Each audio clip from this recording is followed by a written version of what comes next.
Hey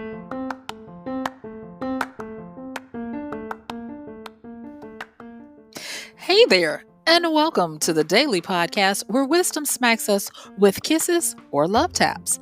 I'm MichelleSpiva, a wisdom strengthening coach, your host, and practical priestess of wisdom. Mwah. Join us daily to gain wisdom and mental strength as we tackle innovative thinking, address emotional and behavioral life traps, and yes, provide you with some practical how to's to wrap it all up. So settle in or crank up the speed 2x, whatever gets your mental processes firing as we dive in. Stay tuned.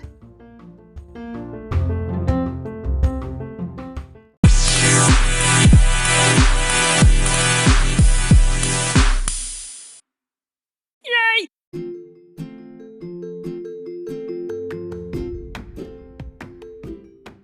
Hi, this is MichelleSpiva, your practical priestess of wisdom, and I want to welcome you to today's podcast of Wisdom Smack. Mwah.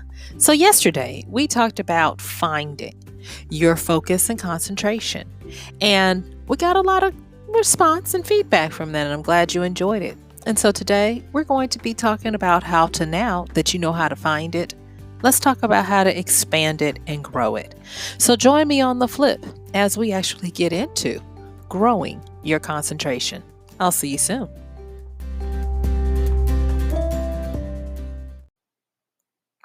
Thank you for joining me for today's podcast. And so we're going to go on and get into it. And we're going to be talking about how to now start growing, expanding, and operating proficiently in concentration. And what I want to start off by saying is this. Is that first and foremost, recognize the skills and the gifts that you already come equipped with as a human being.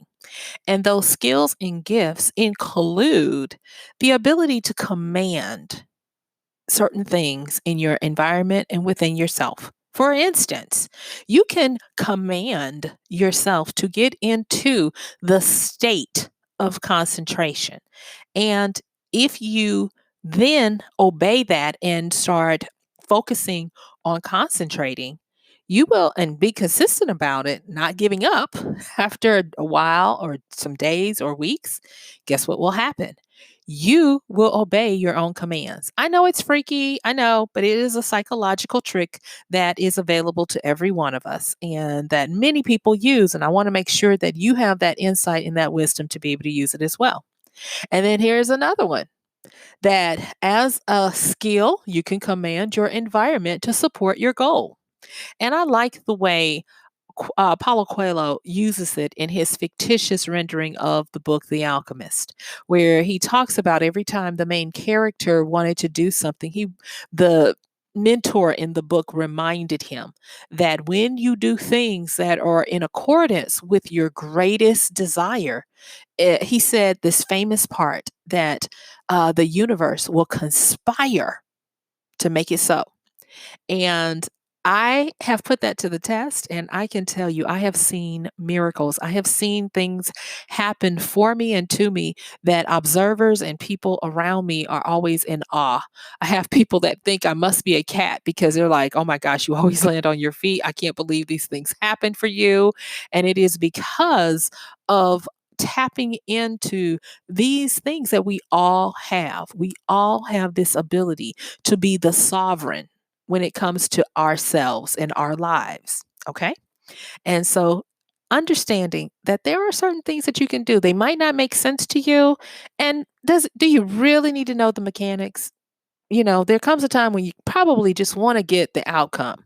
So remember that you can command yourself to concentrate. And as long as you are putting in a valiant effort to do it and you do it often and, practice it, it will start to happen, as well as commanding your environment to support your goal. You will start noticing that you have different leanings and inklings to do things to make your environment more conducive to helping support you. You will do whatever it takes. There are some people who are able and need to concentrate by going to a coffee shop to work. I've never been that person, but there are people who just naturally feed off of other human energy around them. They need that buzz of that white noise behind them as they are able to focus and tunnel in when they're in a crowded room. And likewise, there are people who need absolute quiet. They need to know that there's a quiet space and that there's not a lot of buzzing and humming and all of this going around for them to be able to concentrate. And it's okay. Whichever part of that you need is fine. Just make sure that you command yourself to get with it as well as commanding your environment to support you. And then be willing to do what you're led to do to make it so. All right. So I've already mentioned the word practice, but I think that's a given. When you want to grow and expand something, you have to show up. You have to be consistent. You have to be in it to win it. And that means that you have to practice. And I've talked about different types of practice on this podcast in the past. And there is a difference from just simple practice and deliberate practice. And when we have deliberate practice, that is, and Dr. Anders Ericsson talks about this in his book of his years of working with and studying people who are experts on top of their game. And he talks about deliberate practice being that which you not only do something, but you do it either under the supervision of or with direct feedback from an expert or a coach or someone versed in what you're doing enough to the point where they're qualified to give you feedback to make adjustments. And so even with concentrating and with learning how to concentrate, you can do that by telling an accountability person or a group that you're going to do something and being as honest and objective as you can when you report in on what you've been able to get done and what you haven't been able to get done. Now, don't get into criticisms of, I suck, I didn't do this or do that, but just knowing that you'll get possible feedback and tweaks on what you can and should be doing will help you to grow your concentration. And the next thing is to make it where you have triggers.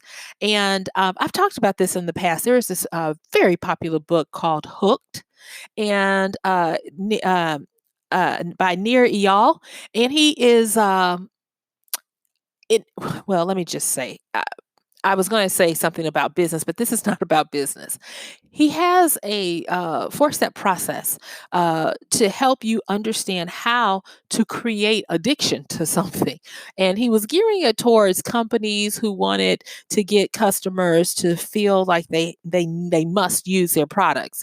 But there was something in this that dovetails off of Charles Duhigg's Power of Habits book as well, where they talk about this thing and it's the trigger. It's it becomes unconscious, but it is a trigger that immediately bypasses your frontal lobe and your logic center to go right to that visceral part of your primal brain that causes you to take an action. Have you ever had something happen? Maybe it was a song you heard or a cartoon, not a cartoon, a commercial you saw, or the flash of a color. And before you know it, you're up and you're standing in front of your refrigerator looking for a soda or ice cream or leftover pizza or whatever. Or you're dialing to order pizza or a takeout from from a place, or you are doing something else, turning on your phone or Spotify or something to listen to a song, and it is usually, most of the time, connected to a trigger that you did not even know was there. And so you can grow your concentration by deliberately setting up a trigger. Now, I will tell you, I have a trigger. My trigger is not always the same, but like I have it right now. I love little candles, love them. I know it's crazy, but I love little candles. And when I am wanting to write or do deep processing and thinking, like, focusing to do my podcast, to make my notes, I especially if it's in the wintertime, I'll light a candle and I'll have that candle by me, and it sets the ambiance and the stage for me to know that this is deep concentration. There are also I have a playlist of books that I call Get Right Music. I said playlist of books. I mean playlist of songs. A playlist of songs that I call my Get Right Music playlist. And there are specific ones that if I put that on, that usually means I'm going to be writing a fight scene or I'm going to write a love scene. I have them for different ones. And because I have seasoned those songs so many times, I immediately, my brain waves entrain to that level of concentration because I've used these songs so many times. And when I say I've used them, I put one song on repeat and I might be listening to that same song for hours as I'm working and writing. And so immediately when I hear just the first few notes, not even that, just the first opening note of a particular song, and most of mine are instrumental. Some of them aren't. That I like play over and over again. But like I have some that I love from anyway, doesn't matter. But Foreplay, the jazz quartet, and some others that when I put them on, oh honey, it's going down. It is going down. And so that is how powerful we are with programming ourselves to expand and grow our concentration. Now, this is another one that I am having to revisit. You know, sometimes you have to go back to the foundations and retrain yourself to do things that you already know to do, but you get a little lax. And so I am currently right back here where I am having to develop room for the routine. And when I say develop room for the routine, I mean getting back into my schedule. And for that, that takes some getting back into shape for it because my routine is kind of like a kindergartner's. I might have mentioned this before, but when I want to get a lot done, I have structure. I have alarms that go off on my phone to with what they're going off for to let me know, okay, you're supposed to be doing this, you're supposed to be doing that. I try to make sure that I give myself enough time, but not too much time to do certain things in the mornings.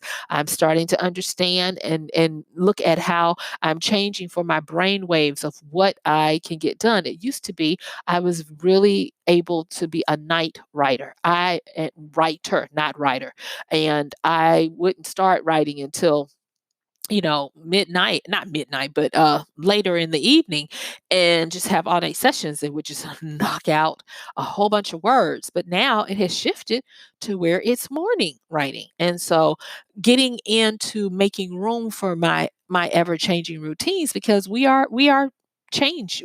That's what we are. We move. And so what used to work 5 years ago might not work right now, but you still got to produce. And so you have to be willing to always look for ways to grow and expand your ability to concentrate in whichever way it comes to you for that particular season. And so yesterday, I was talking about some practical ways to start operating in your concentration, and I didn't get a chance to really work on one of them. So I'm going to be talking about it today. And that is to find your rhythm. And everybody has a rhythm. And like some people say, oh, I'm a morning person. Some people say I am definitely an afternoon, night owl, whatever you want to call it. Find your rhythm, but understand that your rhythm is subject to change. Nothing stays the same. Like I just said, I was definitely a late night owl, and now I'm not as much as I was. I mean, sometimes, but not all the time like I used to. And it's okay because I am willing to stretch and grow and be very flexible.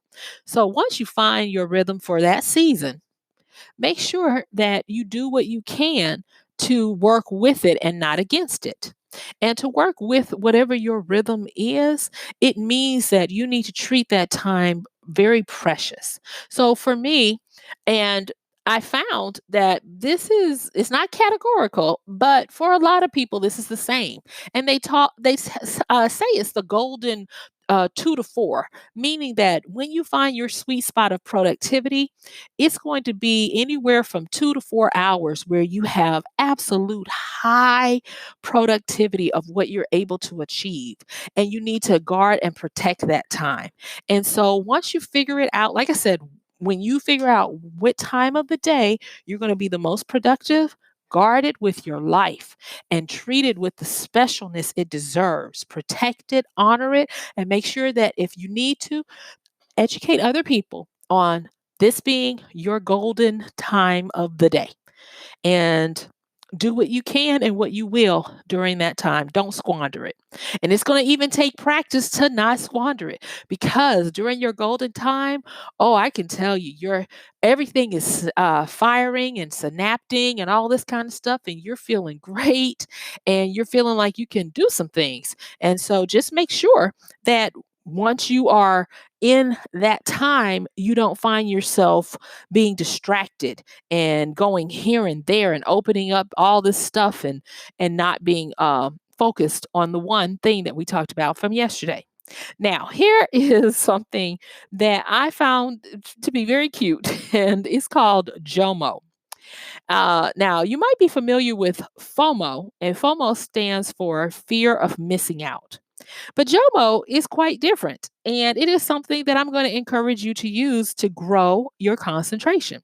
And JOMO stands for the joy of missing out. And that's where you would rather be at home or doing something else, or going in the opposite direction from where everyone else is going. And I will tell you that one of the silent assassins of concentration and focus is FOMO. If your mind is divided, if you are feeling nosy or feeling left out from what you think others are doing, your concentration is going to be dead. Have you ever had a paper due the next day, and everybody else is out and going to the show, a party, or whatever, and you're sitting there trying to get your paper done, but half the time is spent bemoaning the fact that you have to sit there when everybody else is working? Yeah, that's FOMO. And so, what I want you to do is, I want you to instead embrace JOMO. And you can do it like being grateful and showing admiration for what you're doing, what you're accomplishing, and growing that sense of independence and that sense of being able to show agency for yourself. And when I talk about agency in this regard, I'm talking about that state of being in action and exerting power over your desires and wants that are temporary, to the capacity where you're able to exert a lot of force, power, and influence over your own mind. It's like you're able to combat the desires of your temporary self, who feels impugned and who feels like you're missing out, to give you the joy and the assurance that if you do what you must today, you can have what you want tomorrow. And that takes it takes some strength. I'm not going to even lie. It takes some strength to be able to do that. But I do want you to consider embracing JOMO. And that is the joy of missing out. Understanding that just because you're not able to do something with everybody today doesn't mean that you won't be able to do it tomorrow. And understanding how to make that work for you when you need it. Because there are time thieves, there are concentration assassins that you're not even aware of until now, hopefully, that you're going to look at this differently. And because it's one thing to be sitting at your desk or wherever it is you're sitting to do whatever it is you want to do, and it's quite another to be wholly focused on that task. You can actually be doing it, and your mind and your attention can still be split into fractals. And that's not good, because that does not give you the value of all that you've done to sit at that desk or stand at that desk or whatever it is you need to do to focus and concentrate. And here is another thing that I will say, and that is to watch out for dread. If you have a dread about something that you want or need to focus on, it means that it is giving you a cue. Let me slow down. It's giving you a cue that you are not in resonance with what it is you need to do. And when I first did the How to Concentrate podcast, the original one, I talked and referred to a monk and spiritual teacher by the name of Dandapani. And he talked about how to do certain things, and in as little as 4 days, you will start to see results of expanding your concentration. And I wanted to bring up just a little bit from the last time we did this because I liked how he talked about energy. And you can roll your eyes if you want to, but everybody else, we're going to be concentrating and you're going to be over there still struggling. So don't shut me down when I'm preaching good here, okay?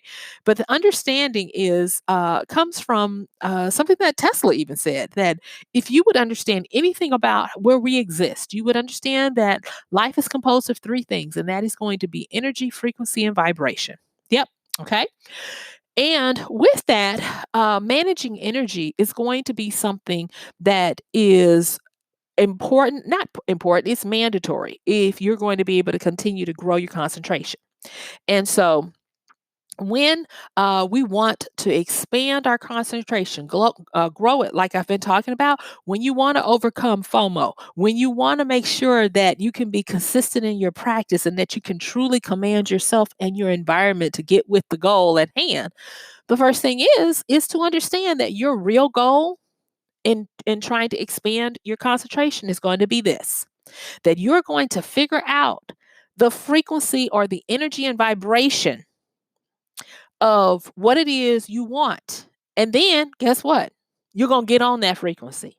So if you are trying to do a presentation and you are just dreading it, you don't know where to start, the blinker is cursing or cursing at you, blinking at you on the screen, and you're just like, oh, this is horrible, I don't want to do this or whatever. Instead of continuing to feed that with your life force, look past it to see what happens on the other side when your presentation was the best it could possibly be. And by doing that, what you're going to do is you are going to be able to uh, move into understanding how to embrace that outcome that you want. And you know what that is? That's getting on the frequency. If you have to, imagine it as if you are listening to an old time radio station and trying to find the frequency, and you keep turning the dial to get right to that. That's what you're doing. So that's the first thing. That should be your goal of getting on the frequency of what it is you want and repositioning that what you're currently doing is simply part of the process to getting what you want. So, what you're doing is a necessary temporary activity that is not going to last, but when you get it done, it is going to get you what you want. So, remember yesterday when we talked about what is that first big thing that you need to do? A lot of times, this is that first big thing that you need to do to get to what it is you want. And then after that, not after that, but if you're still having some problems, do do a priority list of things that you like from the least to the greatest, and maybe use one of the things you like to do as a treat for having done something else. So if you know that you don't like putting together your PowerPoint slides, but you love picking out the colors to send to um, marketing for what to put on your presentation, give yourself some time to say, okay, I'm going to do 30 minutes of this. I'm going to knock out 3 slides, 10 slides per minute. I'm going to whiz through 3 slides. And then I'll stop and start looking at the color decks to see what I want, or something like that, to help you get through it. And then the next thing is understand that whatever you put energy into, it's going to grow no matter what it is. So you might as well not feed the dread, because it only gets stronger and stronger the more you feed it.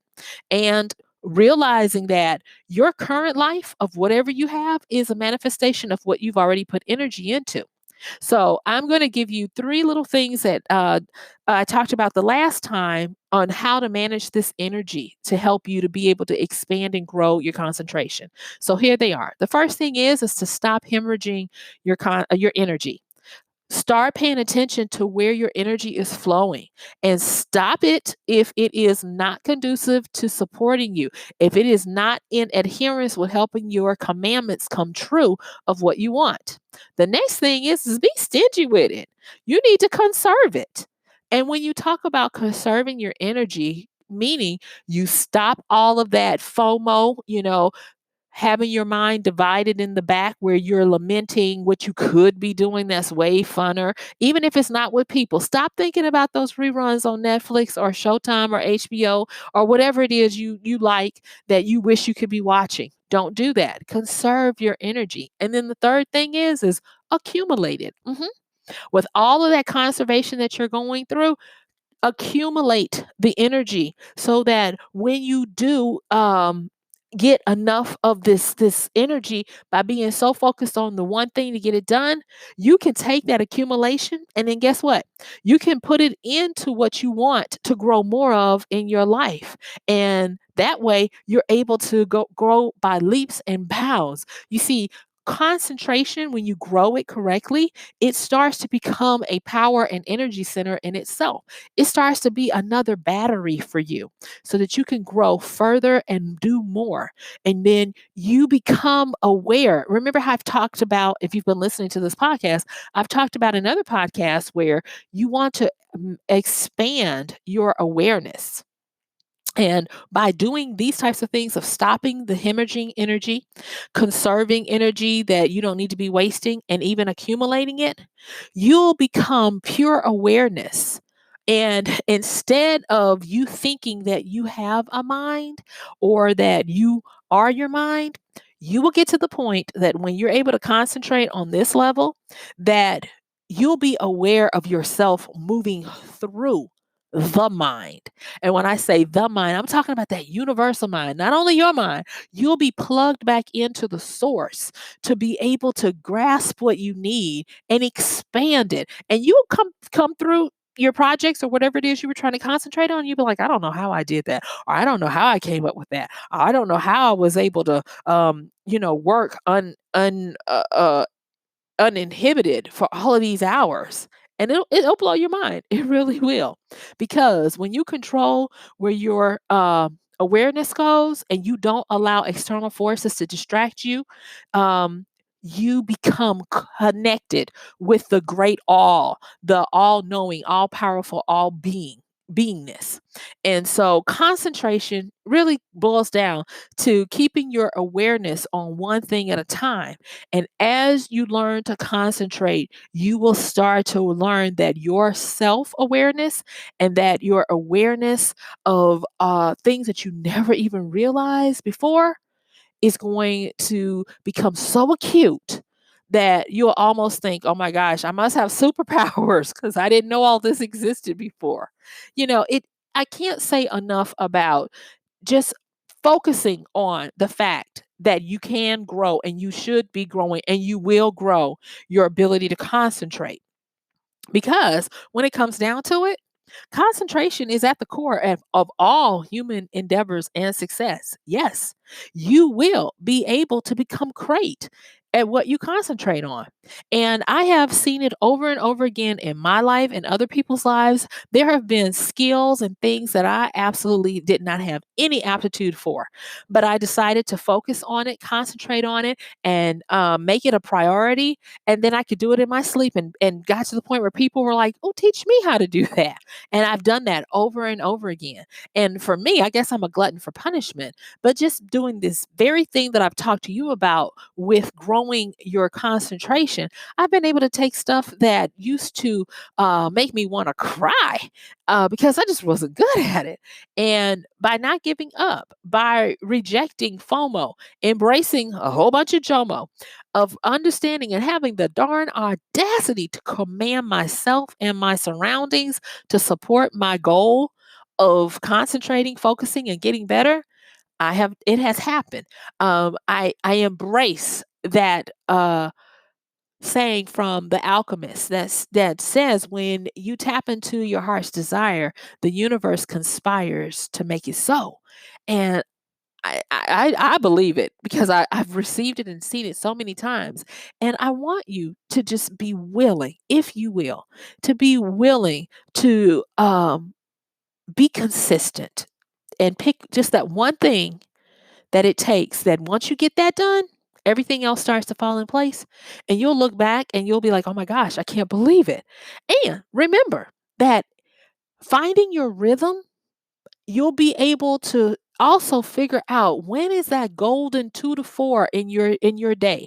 When is that golden 2 to 4 hours that you become invincible and that you set yourself up for the best opportunity to pick to concentrate on something. Do you realize how powerful you'll be when you're concentrating in that time period? Now, in my last few minutes, I was like, "Oh, I don't know if I want to say this, but I will go on and say it." For some of us, not me, because I work for myself, but for some, you might realize that your golden 4 is taken up by your morning or afternoon commute to and from work.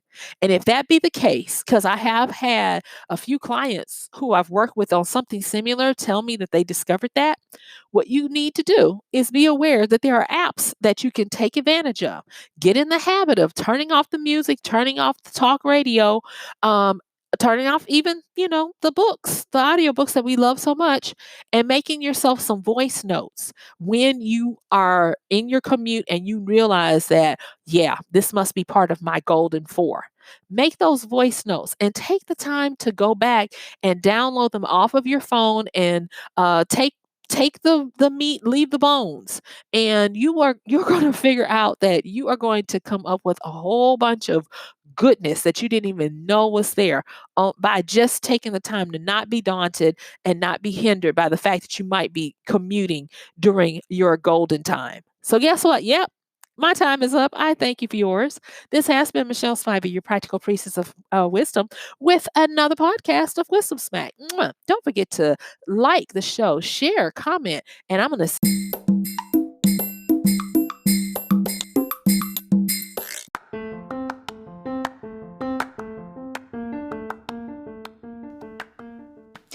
And that's going to do it for today's podcast of Wisdom Smack with Michelle Spiva.